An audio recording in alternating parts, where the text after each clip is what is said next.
Kabar kurang sedap tengah menghampiri rumah tangga Zaskia Gotik dan sang suami, Sirajuddin Mahmud.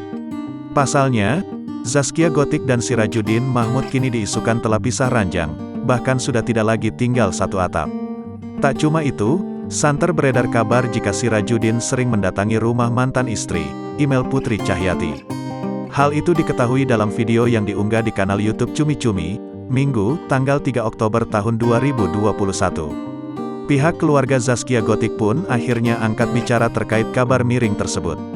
Ana, selaku salah satu anggota keluarga, menegaskan bahwa rumah tangga Zaskia Gotik dan Sirajuddin baik-baik saja dan tak pernah pisah ranjang.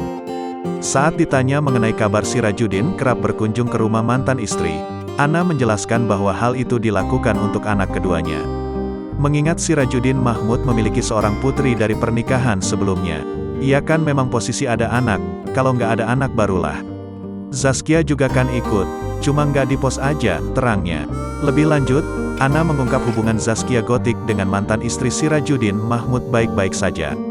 Zaskia dengan Imel juga baik-baik aja hubungannya, karena memang ada anak, kata Ana.